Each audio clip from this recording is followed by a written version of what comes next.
So I have a story here that I must admit even I was taken aback by because it shows just how far we've come on certain issues.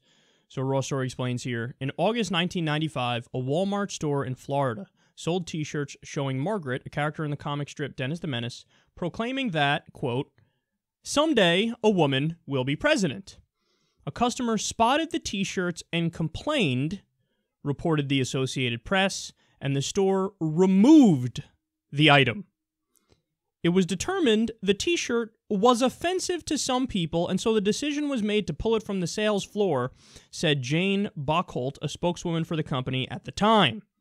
They went on to explain they got rid of them because the shirts, quote, went against family values. This is 1995. Wow. I was 7 years old at the time. And in Walmart stores, they stopped selling a shirt that said, "Someday a woman will be president," because it was offensive. It was offensive to the family values crowd. That's unbelievable. This shows you how fast the trends of history can change.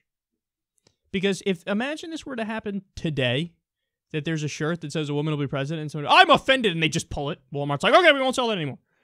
People would fucking just outrage, wall-to-wall outrage. Even people who usually are not aligned with feminist arguments would be like, that's the dumbest fucking thing I've ever heard. That is the dumbest thing. What are you doing? Sell the goddamn shirts. Because you know what this is? And look, you could argue the spectrum's gone too far in the other direction in some respects, but this is right-wing PC outrage. This is right-wing social justice warriors. This is them saying, no, I'm offended, I want to ban that, I want to censor that, I don't want anybody to buy it or anybody to enjoy it because I disagree with it. Okay, that's a problem, that's not okay. Now again, everybody knows who listens to this show. I'm a fan of egalitarianism. I'm a fan of what I would call traditional feminism. I do think third-wave feminism in many respects goes too far. For those of you who don't know, that's the Anita Sarkeesian flavor of feminism where they say that the depiction of women in video games is so immensely sexist that we need to talk about this nonstop and this is the new oppression that women face. It's video games, dude. Video games. So I think that actually cheapens real feminist arguments in many respects, and I don't agree with that strain of it. But when you look at stuff like this, you go, oh, you see why it was necessary. And don't get me wrong, in many places today, like you go, how many countries are there where women are basically officially second-class citizens? The idea that, oh, feminism is dead and we don't need it anymore. We need a feminist revolution in so many places around the world. And remember, guys, like in the U.S., this just hit me yesterday. I don't know why this took so long to hit me, but women got the right to vote in 1920. 1920. If I'm not mistaken, my grandma was alive in 1920. So in her lifetime, granted she was a baby, but there was a time in her lifetime where women were not allowed to vote. That's crazy. That's just two generations removed. That's fucking crazy. And then, again, 1995, if somebody complained about a shirt that said a woman will be president, they pulled it. I guess that is an offensive concept, so pull it. Why is that offensive? See, all the things today that we view as like a duh, like, yeah, a woman could be president. Duh. Back then, the does were flipped. The does were reversed.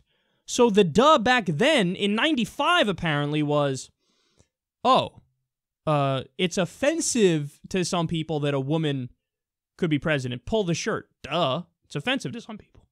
Like, the duh back then was, don't talk about it. Duh, don't talk about it. Why would you talk about a woman being president? That upsets a lot of people. Shh. That was the duh then. In 1919, the duh was, of course women shouldn't have the right to vote. Duh, they're women. Hello. In a lot of places in the world right now, there's a duh of, well, I mean, obviously women should be forced to cover up from head to toe. Duh, they're women. I mean, what do you want to see an ankle and get horny in the street? You gotta cover them up. Duh. There are a lot of does around the world that are stupid does. And we need to fight back against those does. And get the does, I'm saying duh too much. And get the does to be like, oh, a woman could be president. Duh. Oh, women are equal to men. Duh. Look, I think that's common sense, and I think everybody would agree. It's a little mind-blowing that in 1995, they would pull a shirt if it offended people simply for saying, hey, a woman will be president someday. It's hard for me to put myself in the mind of somebody who views that as, like, wrong or immoral or offensive. Because that's what happened. People apparently were so angry, they were like, this is against family values. What are you doing? This is not acceptable. I can't even wrap my mind around being that person. What a sad, sad existence. But we've come a long way. And again, you guys know I would prefer the first female president have been Elizabeth Warren. You know, I would prefer that she's the nominee. I would rather have somebody like Jill Stein than Hillary Clinton. So I'm not a fan of Hillary Clinton, but we can all acknowledge in a macro scale and in a macro picture how big of a symbolic victory it is to have a woman be a nominee. I think there's no doubt about that. And even from 95, we had remnants of this super duper duper misogynistic mindset in the United States, and I'm glad that that changed.